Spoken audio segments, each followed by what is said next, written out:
Bonjour et bienvenue sur cet épisode qui fait partie d'une série spéciale enregistrée en direct du No-Code Summit 2024. Le No-Code Summit, c'est le grand événement mondial dédié au no-code et low-code qui se tenait pour la 3e fois cette année à Station F, lieu incontournable des startups à Paris. Cela réunit des acteurs du secteur venus d'un peu partout pour échanger sur le potentiel des technologies no-code, mais plus largement sur des sujets comme l'IA, la cybersécurité, le tech for good et l'accessibilité numérique. Si c'est la première fois que vous écoutez ce podcast, je suis ravi de vous accueillir. Je m'appelle Guillaume Comagnac et je suis directeur associé chez Tracteur, une équipe passionnée d'innovation qui accompagne les entrepreneurs dans le développement de produits et services numériques. Que ce soit pour créer des applications web, mobiles, des outils métiers ou automatiser des processus, nous mettons en œuvre des solutions, en code ou no-code, pour transformer les idées, des problématiques en solutions aussi performantes que faciles à prendre en main. Bref, vous vous en doutez, le No-Code Summit était donc l'endroit idéal pour moi pour retrouver cette belle communauté et découvrir les dernières tendances. Cette année encore, j'ai amené mon micro et mon enregistreur afin de vous partager des interviews exclusives enregistrées sur place de personnalités avec qui je souhaitais discuter et partager la conversation avec vous. Dans ce 3e épisode spécial, j'ai le plaisir de retrouver une figure bien connue de la communauté no-code en France. Erwan Kezar, cofondateur de Contournement et de l'association No Code for Good. Comme je le disais à l'instant, Erwan est un pionnier de la démocratisation des technologies no-code en France, avec pour mission d'aider qui que ce soit à s'approprier ces outils pour gagner en productivité et en autonomie. On parle ensemble de la genèse de No Code for Good, cette initiative solidaire qui met les outils no-code au service des projets à impact social et environnemental. Erwan partage aussi sa vision sur l'avenir du no-code et son intégration avec l'IA. Il nous glisse même quelques conseils bienvenus pour les porteurs de projets qui souhaiteraient se lancer, ainsi que sa sélection d'outils préférés qui lui permettent d'être productif au quotidien. Je vous souhaite une bonne écoute de cette conversation spontanée et positive. J'ai retrouvé Erwan sur ce salon No Code Summit toujours bouillonnant où il y a plein de rencontres qui se réalisent. Erwan, merci de m'accorder un petit peu de ton temps. Est-ce que tu peux commencer déjà par te présenter ? Bonjour Guillaume, je m'appelle Erwan Kezar, je suis cofondateur de plusieurs entreprises, associations et startups dans ma vie. Et aujourd'hui, c'est en tant que cofondateur de Contournement, mon organisme de formation qui forme aux outils no-code les plus accessibles pour que les gens, grâce à ces outils no-code, puissent gagner du temps, se débarrasser d'Excel, des tâches répétitives, des processus gérés par mail, grâce à des Airtable, des Zapier, des Notion, etc. Et de la méthode aussi, pour gagner en productivité, bien organiser ses projets et pas faire ça n'importe comment en se jetant les outils. Donc, je te parle en tant que cofondateur de Contournement d'une part, mon entreprise, et d'autre part en tant que cofondateur de No Code for Good, qui est une association loi 1901, dans laquelle, de plusieurs manières, on tâche de faire que des associations, des entreprises sociales et solidaires, des projets à impact positif, sociaux, environnementaux, puissent bénéficier du levier du no-code pour sortir des supports numériques qui les aident dans leur communication, dans la distribution de leurs services ou autres, par exemple une appli, un site ou autre, mais aussi puissent gagner aussi en efficacité, gagner du temps, gagner en productivité, gagner en organisation avec ces mêmes outils no-code, et ce par plusieurs moyens, notamment en ayant des coups de main de no-codeuses et de no-codeurs. Tu fais un lien et un trait d'union naturel entre ces deux aspects. Raconte-nous un peu la genèse aussi de comment c'est venu, parce que est-ce que c'est aussi ta fibre liée au secteur de l'ESS et liée à ces projets impact qui t'ont amené naturellement à aller développer No Code for Good après avoir fait Contournement? Parce que Contournement, ça reste plutôt à la fois des indépendants mais des entreprises de toute taille qui ont envie justement d'être plus efficaces et efficientes. Et il y a peut-être eu ce aha moment de dire, en fait, on fait ça pour des gens qui font de l'argent, mais on pourrait faire ça pour des gens aussi qui font de l'impact. Raconte-nous un peu comment ça s'est imbriqué et la genèse de tout ça. C'est intéressant comme question parce que ce sont deux choses distinctes, mais qui en effet, en tout cas dans mon logiciel personnel, sont très liées, et ça s'est ressenti à travers les projets que j'ai montés dans ma vie. C'est-à-dire que déjà, juste pour préciser, Le premier projet no-code que j'ai mis en ligne, c'était en 2009 avec Squarespace, donc un vrai outil no-code full en ligne, très flexible. Et j'étais là déjà, waouh, incroyable, on peut faire ce genre de truc. J'avais ma petite agence web à l'époque. Après, j'avais monté une école qui s'appelle Simplon, donc dans laquelle on formait à des langages de programmation informatique, donc du code, mais plus accessible, pour permettre à des gens de s'insérer de manière gratuite et solidaire. Et donc déjà, à l'époque, j'ai envie de dire, ma vision, c'était d'identifier les technologies les plus accessibles possibles, qui permettent aux personnes les moins techniques possibles de réaliser les projets les plus avancés possibles. Et, en effet, à l'époque, c'était avec du code, donc je parle ça en 2013-2014, et on s'est dit direct avec l'un de mes cofondateurs à l'époque de Simplon, tiens, mais si ça, on le mettait au profit des personnes qui sont pas forcément les plus informés, les plus en proximité avec tout ça, pour leur donner un avantage. Donc c'est pour ça qu'on s'est dit, Rails, Ruby on Rails, toutes ces technologies, on y formait des personnes en recherche d'emploi, d'originaires de quartiers prioritaires, de zones rurales, personnes réfugiées, avec un gros objectif de parité femmes-hommes, et tout ça, etc. à l'époque. Et j'avais découvert Bubble à cette époque, d'ailleurs en 2015, on avait commencé à tester le no-code chez Simplon. Mais du coup, je parle de ça parce que déjà, il y avait ce lien entre démocratisation, chercher les outils les plus accessibles possibles, et le mettre au profit, idéalement, de davantage de justice sociale, d'impact environnemental ou autre.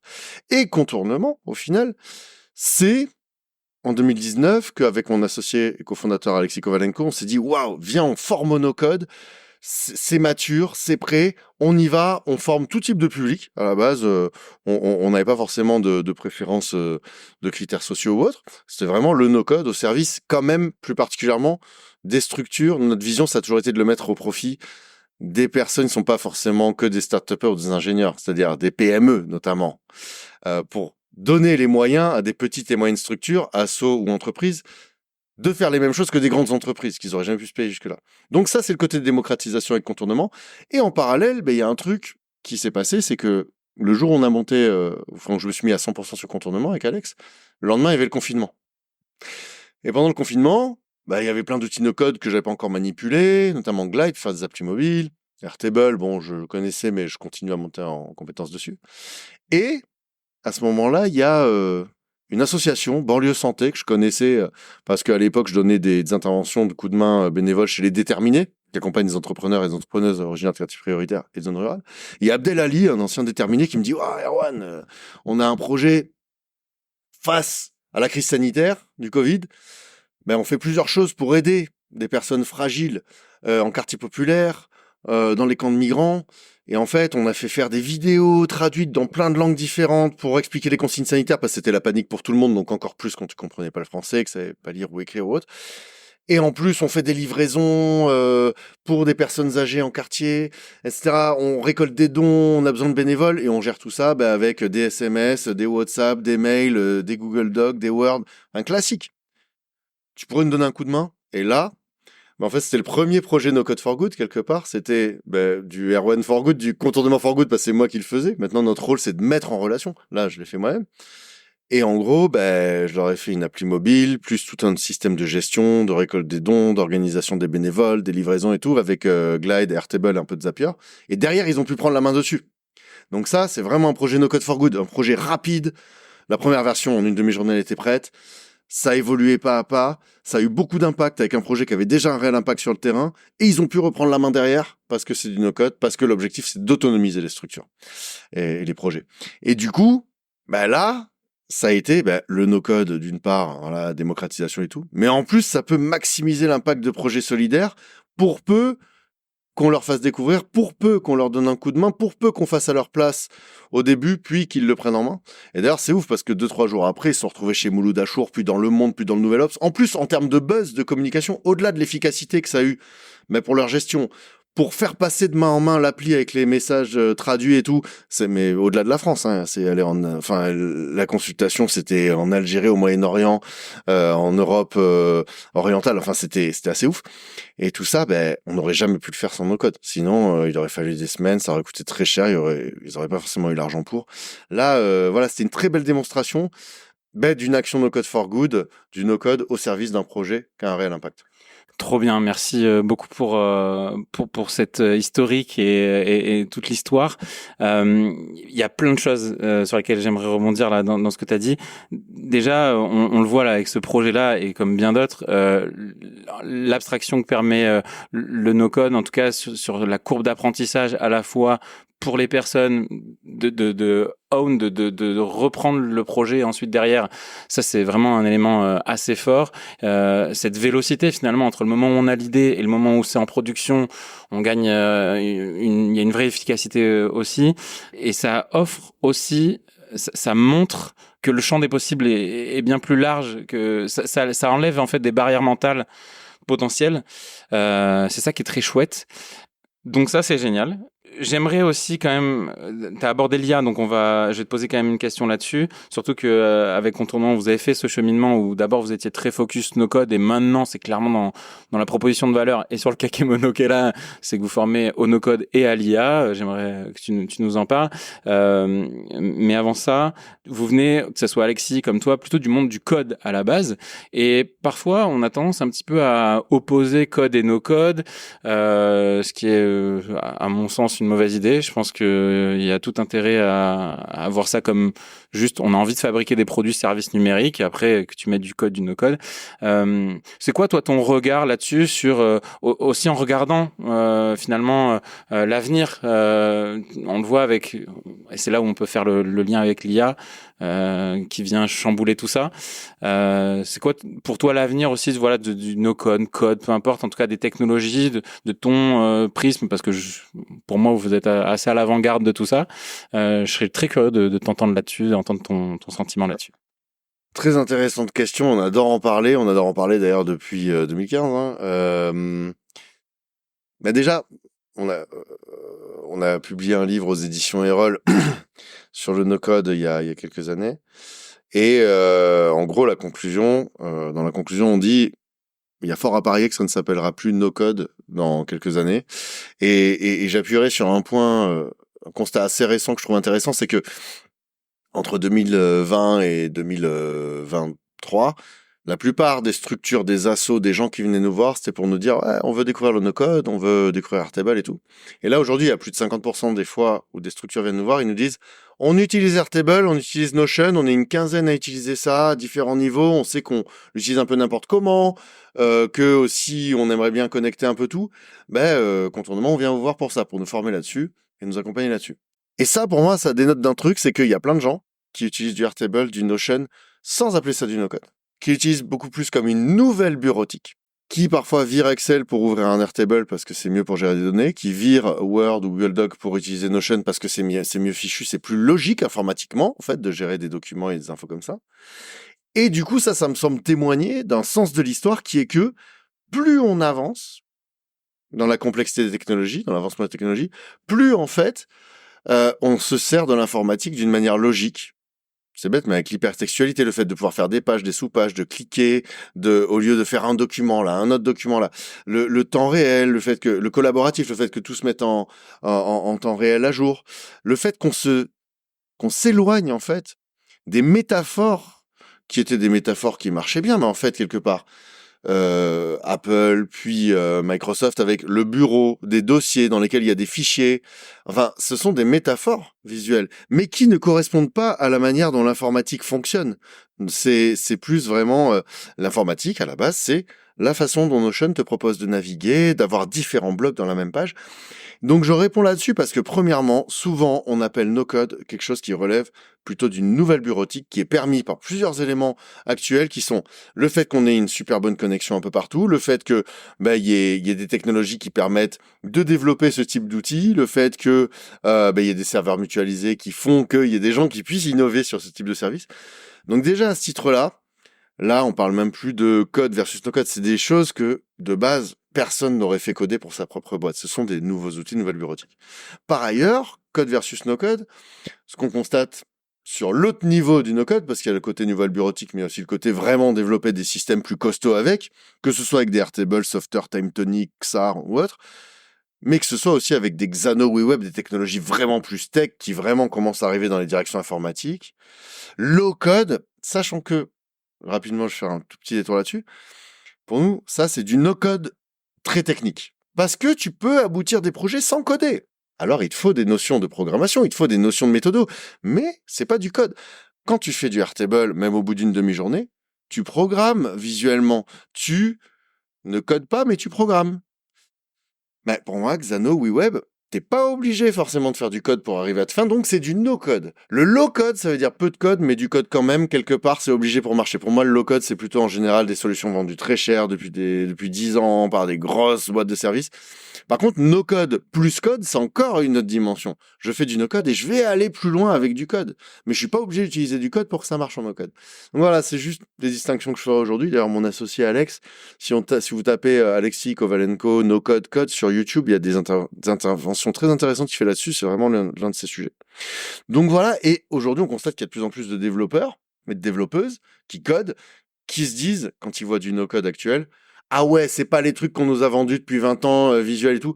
Là, quand ils voient Make, ils pètent un plomb. Ils font, ah mais là, ça me permet de faire des trucs que je me serais jamais lancé pour coder parce que ça aurait pris trop de temps. Mini interlude, on a juste changé de setup parce que il y a des bugs techniques et c'est les aléas du podcast. Je te redonne la main, Erwan, pour clôturer sur cette notion où on parlait de code versus no code et on a introduit aussi le low code.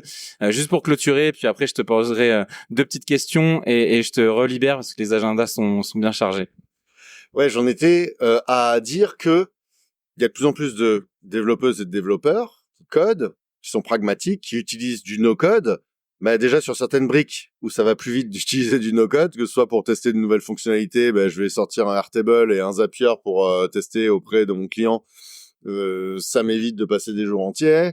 Puis si je vois que je veux vraiment le mettre en prod, je vais peut-être le coder. Ou alors, telle page web, je vais la développer en 40 minutes en no-code et pouvoir me concentrer sur là où le code a de la valeur. Ou dans certains cas, je vais faire une automatisation dans Make que j'aurais jamais pensé faire en code parce que ça aurait pris trop de temps. Et d'ailleurs, je vois des directions informatiques où t'as des gens, encore une fois, qui arrivent, qui disent, ah ouais, moi j'utilise Make, je savais pas que c'était du no-code. Ouais, voilà, le mot no-code nous rend pas toujours service, en fait, c'est bien parce que ça englobe un phénomène qui attire l'œil, mais en fait, le vrai mot, c'est programmation visuelle, tu programmes visuellement. Et puis, je te dis ce côté nouvelle bureautique par ailleurs. Donc voilà, clairement, code versus no-code, faux débat. En revanche, même former au no-code, ça peut amener à se former au code. Nous, je sais qu'il y a des projets où on a formé, là on parle par exemple à Vitry, à Poissy, on est avec une association d'insertion solidaire qui s'appelle Pôle S.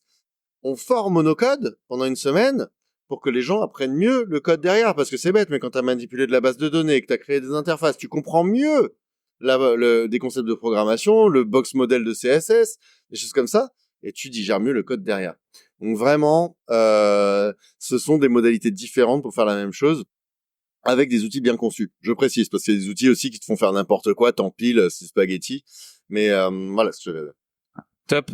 Pour refaire aussi le lien avec No Code for Good, et tu peux peut-être encore plus nous expliciter la façon dont vous accompagnez à la fois les porteurs d'idées, mais aussi surtout les associations, les structures, qui ont besoin aussi de technologie. Moi, j'avais une question qui s'adresse peut-être aux porteurs de projets ou aux personnes qui sont dans cette quête de sens et ont ce petit projet, cette idée dans la tête et qui ont quand même finalement la technologie comme parfois barrière limitante et qui disent ouais ça j'aimerais bien le lancer mais qui savent peut-être pas par où commencer ou bref qui se posent ces questions-là surtout liées au sujet technique.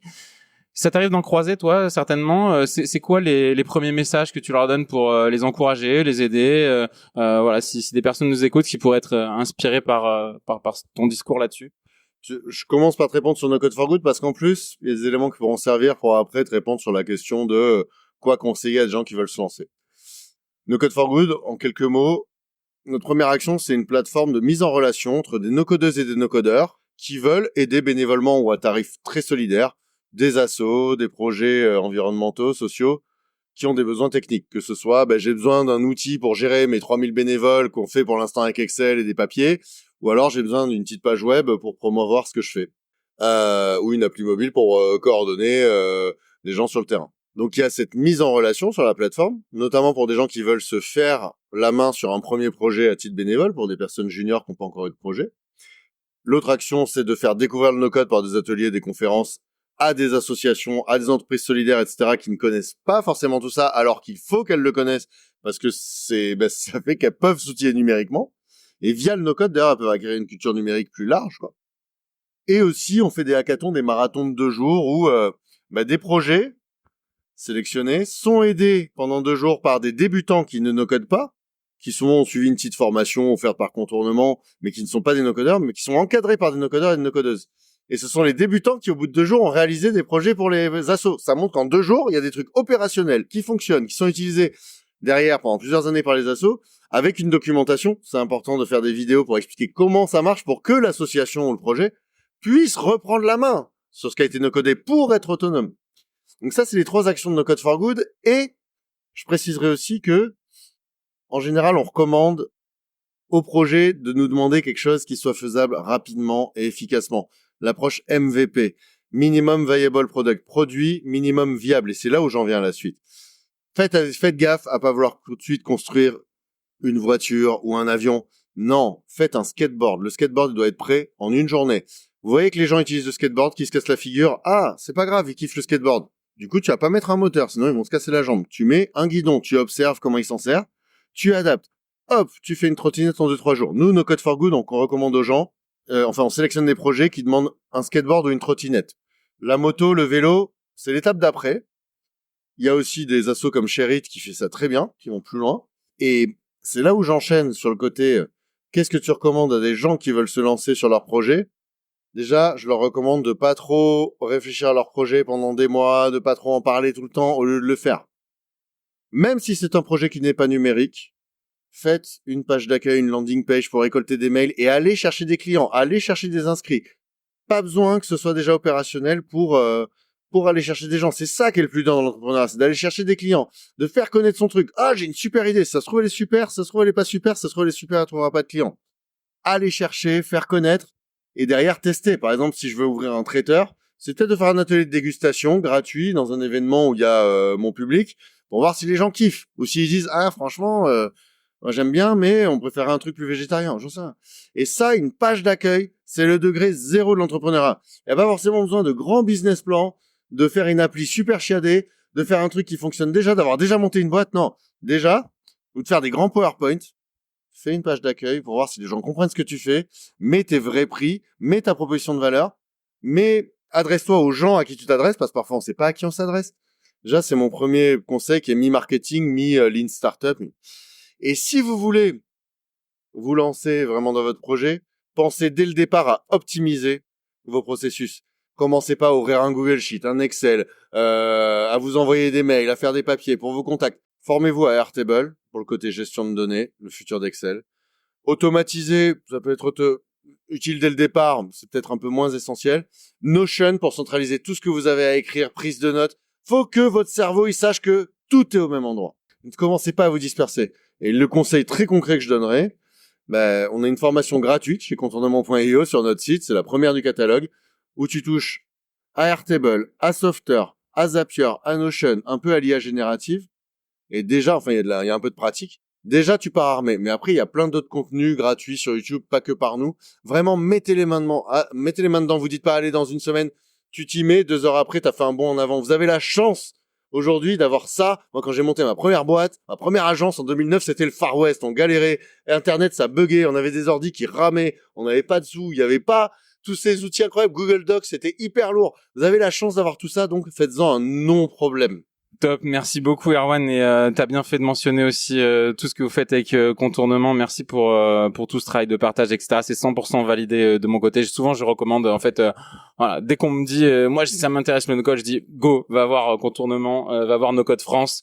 C'est les 2 premières ressources vers lesquelles j'envoie. Pour No Code for Good, vers où est-ce qu'on envoie? Il y a un site web, une fameuse landing page évidemment. C'est nocodeforgood.fr, exact, c'est ça. bon salon, bonne rencontre à venir. Je demande à aussi tous mes invités un petit peu leur stack et d'essentiels d'outils. Tu m'as répondu un petit peu avec déjà Notion, Airtable. Est-ce que toi, tu as une petite pépite ou un petit truc à toi que tu utilises souvent, sur lequel tu aimerais faire un petit coup de projecteur? Un très important, c'est Whimsical. Ça sert à quoi, Whimsical? Ça sert à designer ses process, à cartographier ses processus avant de les no-coder. Et vraiment, c'est vraiment fait pour ça. Tac, tac, tac, ça va à la vitesse de la pensée. Whimsical. Deuxième petit tip qui, moi, me change la vie au quotidien. Magical Text Expander. Tu te fais tes raccourcis. Moi, par exemple, je tape .cpf, ça me fait tout mon paragraphe sur le CPF. Tac, direct dans mon mail. Tu peux, même pour mon numéro de siret, je fais siret. Donc ça, c'est un add-on Chrome qui s'installe en 2 secondes. Et un truc très intéressant qui fait la différence, souvent pour sa communication, son support, ses échanges avec les gens. Si vous allez sur le site de contournement, que vous cliquez sur Contact, c'est une vidéo de moi qui apparaît où je dis « Bonjour, quelle est votre question ?» Tu as des scénars, donc tu cliques sur ce que tu cherches. Tu peux répondre, toi, poser tes questions en vidéo, en texte ou en audio. Et nous, on te répond par vidéo, en asynchrone. C'est une tuerie. Vidéo Ask, faut essayer, il y a une version gratuite. Et ça fait vraiment la diff. Tous nos clients, 90%, ils font « Waouh, c'est quoi ce truc de fou ?» M'avait répondu en vidéo. Alors que toi, ça t'a pris moins de temps plutôt que de faire un long mail. Vraiment, Vidéo Ask, c'est une tuerie. Trop bien, merci Erwan. Et puis il y a même une formation productivité, outils sur contournement. J'arrête parce que sinon on va croire que je suis payé pour faire cet épisode, alors que pas du tout. Je suis juste un énorme fan. Et puis on peut aussi envoyer des gens vers LinkedIn pour ce qui te concerne. Donc Erwan Kezar, je mettrai les liens. Merci Erwan, à bientôt. Vive Bordeaux et vive la Réole aussi. Vive la Réole et vive Bruno Marty qui a fait une très belle conférence sur les campagnes et le progrès dans les campagnes à Big la semaine dernière. En Gironde, à Bordeaux, on a des gens très bien. Je sais pas s'il y a une partie pour les locaux, mais voilà. Mais au moins ça sera fait. Team Chocolatine. Merci Erwan. Salut. C'est la fin de cet épisode. Si vous êtes toujours là, merci infiniment. J'espère que vous avez passé un bon moment et si c'est le cas, vous connaissez la formule. Like, partage, commentaire, toutes ces petites actions ont un impact et peuvent aider le podcast à se développer. Je vous donne rendez-vous bientôt pour un prochain épisode. Pour être sûr de ne pas le louper, le plus simple, c'est de vous abonner avec votre application de podcast préférée. D'ici là, portez-vous bien et à très bientôt.